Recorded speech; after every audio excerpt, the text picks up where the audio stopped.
Hello, my creepy lovelies, and welcome back to Chapter 7 of This Is How I Die. I was really worried about about Chapter 6 because it just got raunchy all of a sudden, but I put a disclaimer and I didn't read it out loud, so I'm thinking it'll be fine. This one's called A Lonely Road. Oh. Oh, we finally get to that point? Okay. Well, that'll be interesting. So let's begin, shall we? Oh, cool. Load it up quickly. June is fully dressed and sitting at the edge of the bed when Soo-young comes out of the bathroom smoothing her dress out. She looks at him and inclines her head towards the door. Ready to get back out there and play host? June stares at her for a moment and she shrugs. What is it? Don't you think we should discuss what just happened? Oh, no. Oh, June. Soo-young sighed. We had sex. There, it's been discussed. Gave you guys a PSA last time because of this stuff. I just saw it coming.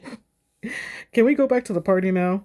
Yeah, I'm sorry. I'm acting like I'm the only person who saw it coming. I mean, we saw in the first chapter or second chapter or whatever, where he was trying desperately to talk to her and she just wants nothing to do with him. Basically, it seems like she doesn't want anything to do with any of them. But what's the girl's name? Micha. She's sitting there like like June's heartbroken and everything. But then he's supposed to be with Imani and stuff. Ugh, this is a whole mess. June got up and approached her. Seriously, Sue? What is it that you want, June? Why are you acting differently? Did I do something wrong? No. It was fun and you were good, for a virgin anyway. You really need to say it like that? But it's over now, and I want to get back out there. June's eyes narrowed as he studied her demeanor. I don't believe you right now. Excuse me? You got into a bad fight with your mom. You're hurting. And you're scared to be vulnerable right now. But you know me. I would never hurt you, Sue. Sighs. Okay. Sorry if I'm being a jerk or whatever. I don't mean to be. It's just when I was in the bathroom, I started thinking about us and everything, and it made me realize that Emmy and everyone else might be right. About what? Soo-young stared at him for a moment. About you being into me. Oh, you just started realizing. Why is it always the person who's the object of someone else's desire? Like they never realize it unless someone else points it out. Like he's buying you things, serenading you, proposing marriage. You're like, and then you're surprised, like, what? He's into me. He's been into me this whole time. Oh my gosh. Yeah.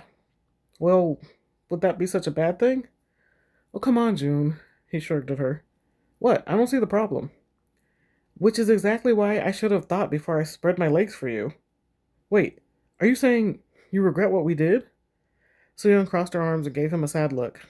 Yeah, I do. Oh, poor baby. No wonder he's heartbroken. June looked away.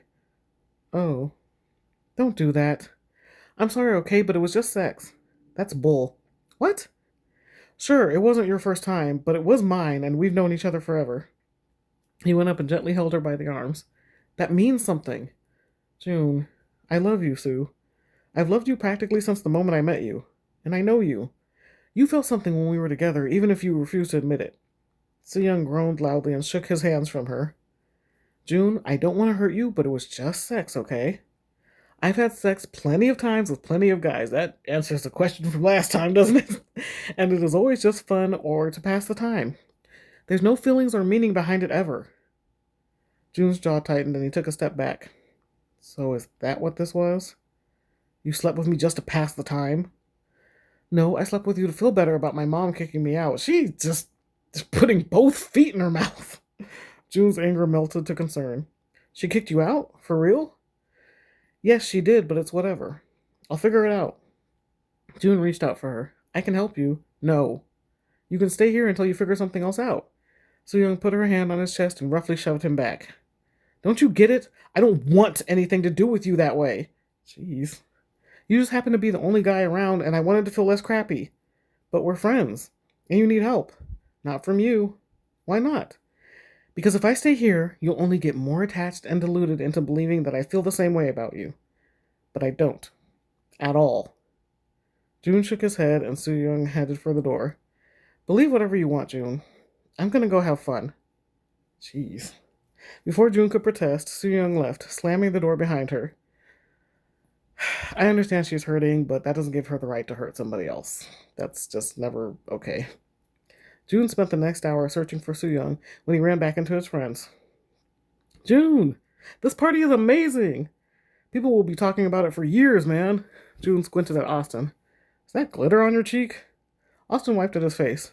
Oh, yeah, you know that cheerleader Stacy? She entertains at a club called Pink Kitty every day after school. Is she even old enough to do that? For sure. She's actually 2 years older than she says. Seriously? Yeah, her dad is friends with the principal or something, and changed her record so she wouldn't get made fun of for getting held back twice. June shook his head. I don't have time for this. Like, I kind of have a lot of questions, but I don't think they're going to dive into that. Where's Sue? Imani pointed to one of the dens. I saw her go back there with some guy maybe 10 minutes or so ago. June raced to the den and swung the door open to see Soo-young mashed up on the couch with some guy who had one hand somewhere and the other on her neck while they kissed passionately. June rushed to them, pulled the guy away from Soo-young, and threw him to the floor. Soo-young jumped up and fixed the hem of her dress. What the heck, June? June looked at her once before shoving the... Oh, June looked at her once before shoving the guy out the den after he got to his feet. The party's over for you, pal, so get out. The boy put his hands up and walked away. Soo-young pushed June in the shoulder and stormed out of the house with June right on her heels. Sue, wait! Leave me alone, June! I have somewhere I need to be, and now, thanks to you, I don't even get to enjoy myself before I go. Well, she was missing for... I'm sorry, I'm just thinking... He was searching for her for an hour, right? Like, I'm just curious what she did within that hour. Like, is that the only dude that she started trying to mess with? Or is he like the fourth or third? You know, whatever. I don't know. Just, will you stop? Oh, sorry. Yeah, just stop, will you? Soo-young got in her car, started it up, and drove off without giving June a second look while he banged on her window. June just stood there watching her car fade off into the distance as his throat went dry from the stinging ache of heartbreak he felt from Soo-young's rejection. I just feel so bad for him. Like, and I don't want to believe Sue's like a bad person. Soo-young drove to the side of a deserted road, miles away from any people, after texting back and forth with someone. Hopefully not while driving. Like, hopefully she like stopped and took breaks. Never text while driving, guys. She parked the car and waited for a few minutes when another car finally showed up and parked on the other side of the road on the other side of the road opposite of her car. Soo-young got out and sat against the hood of her car while she waited for the other person to come over to her. Took you long enough. That's how you greet your long-lost twin? Oh. And I can't big in the picture, so we can't... I can't make the pictures bigger, so we can't see if they look alike. I definitely didn't miss out on any possible loving sisterly moments we could have had growing up. Whatever. Soo-young went to the passenger side of her car, rolled down the window, opened up the glove box, and pulled out an envelope. She then went over to her sister and handed it to her. Here. Jane scoffed as she took it and looked inside. What is this? It's $1,000 from the inheritance our grandparents left for me and some family trinket I didn't want. Jane gave her an angry look. And what am I supposed to do with this? Look, you're lucky I gave you anything at all. Randomly contacting me a year ago, complaining about how miserable your life is. It's not my fault our parents gave you away and chose to keep me. That is, if you really are who you say you are. You think I'm lying about us? Jane gestured to herself. The evidence that we're twins is right in front of your face. Ever heard of twin strangers? You could be some random person who chose to take advantage of the fact you look like me. If you really believed that, you wouldn't have come. I came to see you for myself. And fine, maybe I do believe you. But so what? I have other things going on, so take the money or don't. It really doesn't affect me. Soo-young went to open her door only to have Jane slam it back shut. What is your deal? I have been waiting for years to know you. My sister. My twin. And this is how you act? I don't owe you anything. You mean aside from basic human decency? Boo-hoo, we all have troubles. You were abandoned while I was raised by a tyrant of a mother who kicked me out because I don't want anything to do with family business. So we both got the short end of the stick. Jane shook her head and laughed bitterly. You have no idea what you're talking about. That woman isn't our mother. What? She's our great aunt? Soo-young squinted at her. What are you talking about? Yeah, that's what I'd like to know. Our dad's wife couldn't bear children, and it really tore her up. In her despair, she pushed our dad away and into the arms of our mother, and his wife threatened to leave him if he had anything to do with us. Our mother wasn't equipped to raise any kids, so he took us and gave one of us, you, to our great aunt on our mom's side to raise. And he gave the other one, me, up for adoption. But I never was adopted. I bounced around from foster home to foster home until I decided to look for my family. That's when I tracked our mother down. She's a model now and lives in Europe. You'd think she'd want to make up for the pain she caused, but nope. She made me promise to leave her alone if she gave me the information I wanted. Jeez, Mother of the Year for sure. Okay. Wow, that is a lot. Soo-young put her hand on her stomach and leaned against her car to steady herself. I've had no luck at all finding our dad, but when I found you, I finally thought I could have a sense of family. But look at you, paying me to go away, not giving a single crap about what I've been through. You are just like our mother. Oh no. Soo-young rapidly moved away from her. All the information she just learned had her head swimming. I don't believe you. Well, it's true. Ask the woman you've called mother all these years. Soo-young surprised Jane by suddenly backhanding her and making her stumble. Oh, did I read that right? Okay, jeez. Jane touched the back of her cheek to her throbbing. Oops. Jane touched the back of her hand to her throbbing cheek. The back of her cheek to her throbbing hand. Looks like I touched a nerve. I came here because I stupidly felt sorry for you and wanted to see the truth for myself, but you can go screw yourself. I don't care about your pathetic little life or what pain you've endured. I was actually wanted and have friends and a future waiting for me, so Soo-young snatched the envelope out of Jane's hand. Go back to whatever rock you called out from and die unwanted and alone like you deserve. Okay, I understand that was a lot to take in, but geez, Sue has some venom in her, doesn't she? Soo-young pushed past Jane to get to her car, and Jane balled up her fist. Don't you dare turn away from me, you ungrateful witch! Jane suddenly pushed Soo-young with all her might, making her trip and fall into the small ditch beside her car. Jane immediately ran over to the ditch and raised her fist to hit Soo-young, but quickly realized that Soo-young wasn't moving. Ooh, no.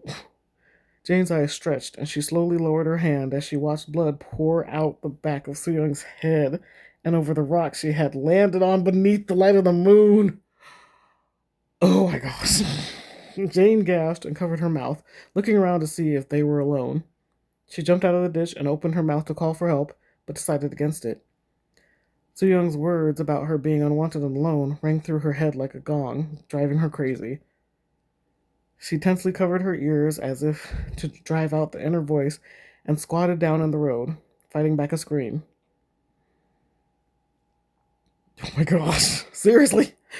Finally, Jane came up with a solution. No one knew about her. No one cared about her. She had nothing and no one to go back to. But Soo-young did. She went back into the ditch and carefully undressed Soo-young, making sure not to get any blood on the dress Soo-young was wearing. She then put it and Soo-young's shoes on the trunk of Soo-young's car and stripped out of her own clothes. She put her clothes on Soo-young's body and dragged Soo-young over to her car after making her car face the slope with trees at the side of the road. Oh my gosh. She placed Soo-young in the driver's seat, released the parking brake, and pushed the car forward. The grass and dirt rustled as the car rolled down the slope before smashing into a tree. Jane quickly went to put on Soo-young's dress and sandals and picked up the envelope Soo-young had dropped when Jane pushed her before getting in Soo-young's car and driving off to take over Soo-young's life. Oh, that was kind of graphic. Wow. I hope I don't get in trouble for reading that too.